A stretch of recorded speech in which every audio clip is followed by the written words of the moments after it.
Okay, you guys, what is up? The King of Lightning is here today to do Hunter x Hunter.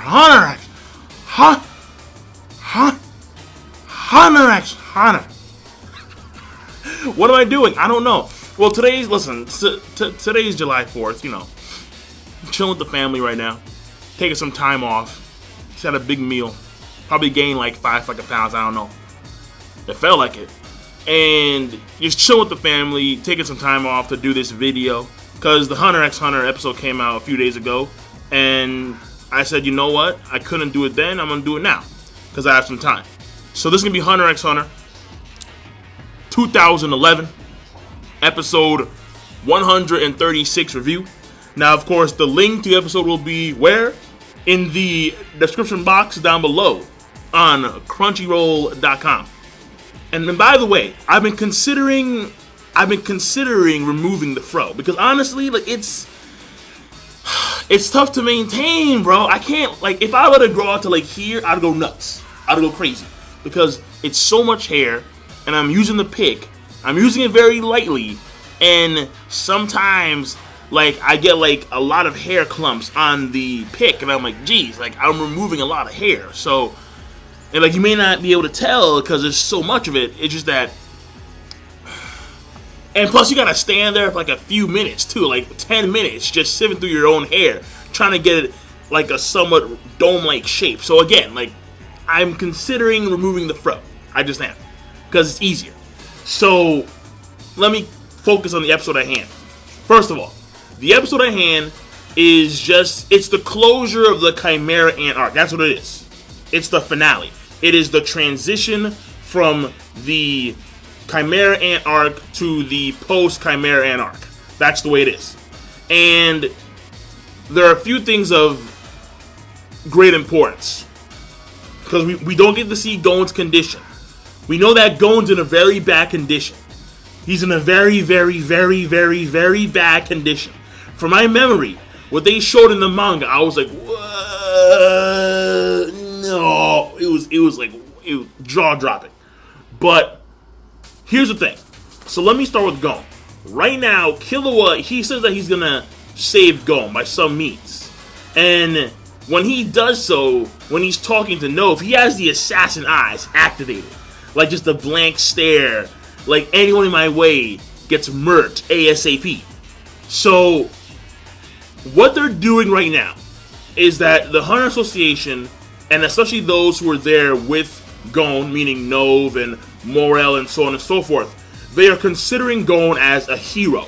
Someone who was quintessential in saving the 5 million people, or saving the civilians of the East Goturo country, as well as the eradication, or not the eradication, but the destruction of the Chimera Ant's structure. So Gon is considered to be a hero.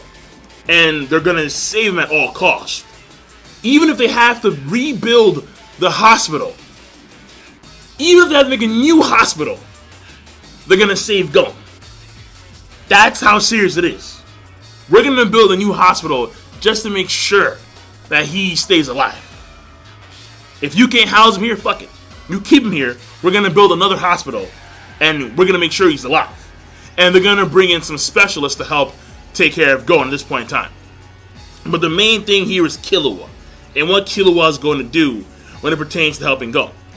So that means that for a period of time, obviously, we're going to follow Killua. And we're going to see what he's going to do and how it's going to affect Gon. And he even says how after it's all done, I want you to apologize. Because at first, Killua was thinking how this was unusual in the sense that they've been a tag team for so long, and here Gon was going off by himself, doing his own thing. But then he realized, no, it is the usual. Gon always does this. And normally I have to pick up after Gon. But this time round, he has to apologize. Once it's over, I am not accepting anything else but sorry or forgiveness. Because this was so serious. And in his mind, it was so detrimental to their friendship where Gon has to apologize. Or else. So that's the way it is with that whole situation. Number one. Number two. we see some of the Chimera Ants and what they're doing right now. First of all, we already know that Willifin is going off to find Gyro. However, he's also being accompanied by Hina and Beezif. So, well, Beezif because he has a huge price on his head. Alright? Like, he has a One Piece wanted poster, Beezif. And it's like some odd million berry. Like, that's how much he's worth a lot. So, even though he's a politician, they all know that he was like the real master behind the scenes, and he's wanted. But he's going to enjoy the remainder of his life, obviously, because life is short, and you gotta make the most of it. That's the way it is. With the Chimera Ants, Hina, she doesn't really care. Hina, she's very laid back, very chill. Like, yeah, okay, let's go find Gyro. Woo! Gyro da! So, that's her stick right there. Very laid back, very calm, cool, collected. And when it comes to Willifin, it's a must. I gotta go find my man Gyro. If I don't find my man Gyro, then no. Like, it ain't happening. Like, if I don't find it, I'm going crazy. I'm killing people. Alright, blood will litter the streets. If I find him, we cool. We cool. Alright, I gotta find Gyro. And until then, I'm gonna chill, I'm gonna relax, I'm gonna take my time. Alright, because I'm gonna find the man who I used to follow when we were humans. Now, whether or not Gyro is going to play like a major significance when it comes to the overall story is yet to be seen, even in the manga. No one knows. Gyro is a mystery and a half. His introduction was mysterious. This dude bailed. The moment he was born, this dude straight up left with a hoodie. Like, yo, I'm out. Hoodie, gone. And his mission in life, that was when he was the leader of the NGL underground sect. Now what it is, it may have changed with his previous goal, but we'll see how it rolls now. Because since he comprises of more than human, he may also think on a different scale as well. So we'll see how that rolls out. Hopefully in the future, if Togashi gets to it. Because Togashi, we all know how he is, manga readers. Manga readers know how Togashi is. Okay, well, I come back after 2 years, right? I'm here for a month, maybe a month and a half. And bam, hiatus. Like, what the fuck, dog? Like, wait a second. Like, we've been through this. We've been through this, Togashi. So, this better be like a week at most. No, I want it to be like 2 or 3 weeks. So, yeah. So, it may take some time, considering where the story's headed now, until we actually focus on Gyro. Now, also, another very important part, and this part is extremely, extremely important. So, oh wait, hold on, before I go to that part, we basically find out that Reina, the girl who was one of the first humans that was consumed by the queen, she winds up being like the ant girl. And apparently, the crab dude, Borlova, whatever his name is, that guy, he's also a member of that same village. So, basically, they're home. They're home. And also, the magical beast title has now been given to the Chimera Ants. So the Chimera Ants, despite the chaos and the destruction, are actually not the cause of all this on paper. And it's more of a political issue. And then you have the other countries surrounding, the other countries that make up the Mitane Rainbow, the Mitane Union. Alright? They are going to evenly divide and rule over sections of the East Goturo Kingdom country. And when it comes to the NGL, a lot of their countries now consider natural reserve. So they're being watched by the Hunter Association. And then there's that transition that we see where it seemed as if like the Queen and her Chimera Ants were lording over the NGL. And then their castle of bug, dung, whatever, like just their castle of stuff gets replaced with this giant Hunter, this giant Hunter Association skyscraper. So the Hunter Association is going to be responsible for the natural reserve that is the NGL.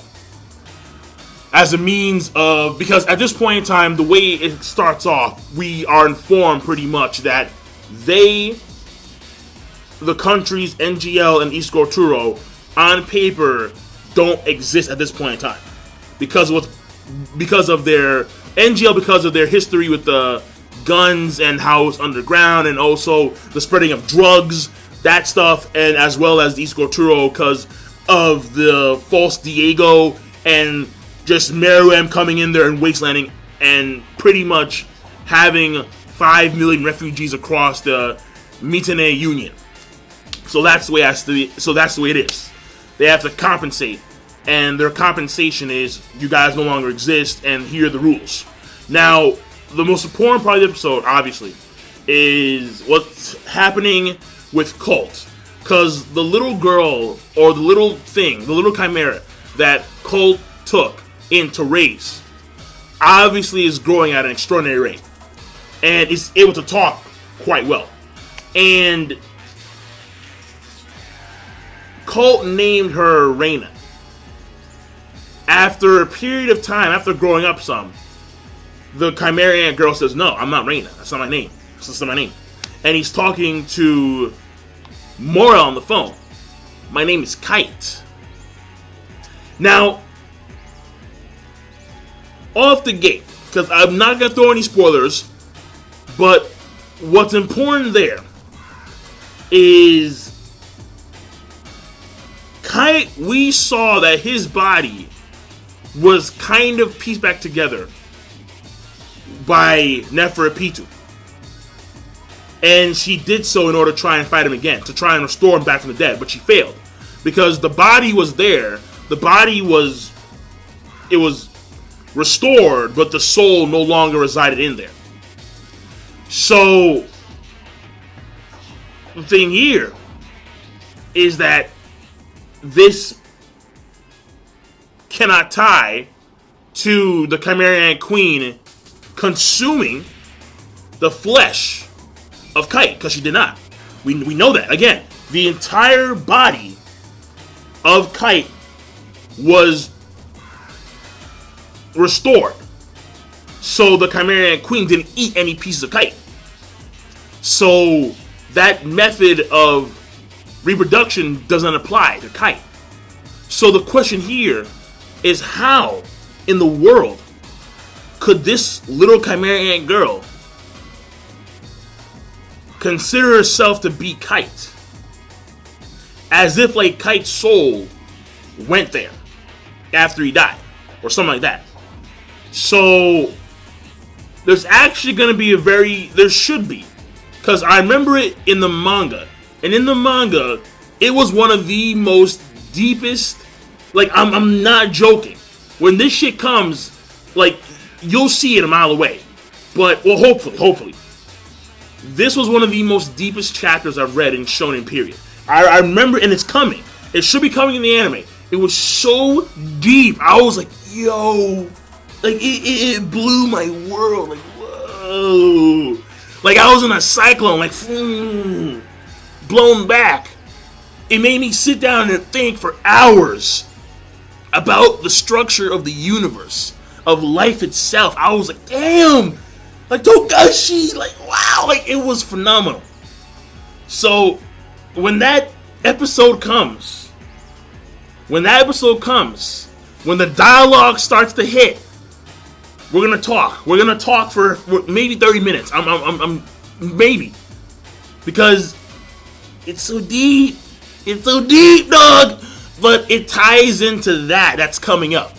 So don't worry about it now, because right now when you look at it, when you try to analyze it now, it makes no sense, because when you consider the whole reproduction cycle of the Chimera Ants, there's no way in hell that Kite should be like another person. Especially considering the fact that a lot of the Chimera Ants don't remember who they are in their past lives, let alone go through this type of keep in mind that this Chimera Ant girl, she actually is growing up, whereas normally when the queen gives birth, the Chimera Ants are already fully grown when they're born. Keep that in mind. That's also something that's very unique when it revolves around this Chimera Ant. So a lot of things going on there. And finally, at the end, what do we see? The man himself, Yusuke, yo, dude, Jin Freaks, the father of Gon Freaks, and apparently he's a member of the Zodiac, and the Zodiacs are the leaders of the Hunter Association, excluding Chimera, who has now passed away. And they have this whole election system set up because that's Chimera's will, and we see all these weird dudes in front, and then you just see footsteps, like, yeah, Jin, hands in pockets, straight up cowboy boots, like, yeah, I'm here, ah! So, obviously, hype, a lot of hype, because Jin Freaks is there. So overall, the episode is a very important episode for the future of the Hunter Association. Well, to keep it simple, it's very important when it comes from a story progression standpoint, because we're wrapping up the Chimera Ant Arc, and it's pretty much over. And now it's post-Chimera Ant Arc. And we also have the wrapping up of the NGL and the East Gortua Kingdom. We have the Chimera Ants going on their way, wherever they go. We have hope for Gon that resides in Killua. We have Kite being, in a sense, resurrected. And then we have Jin Freaks in real time. Not a flashback, not, real time Jin Freaks, I'm here, what up? What up, y'all? Here, because I'm badass. So that's the way it is. So it's very important. So this episode is very important from a story progression standpoint. And at the same time, it has good animation. It has very good pacing because we covered a lot of parts evenly. So overall, episode, I think it's a great plus. And I will see you guys later. King Lightning, rate the video, comment, subscribe. Have a nice day. Have a nice 4th of July if you celebrate it.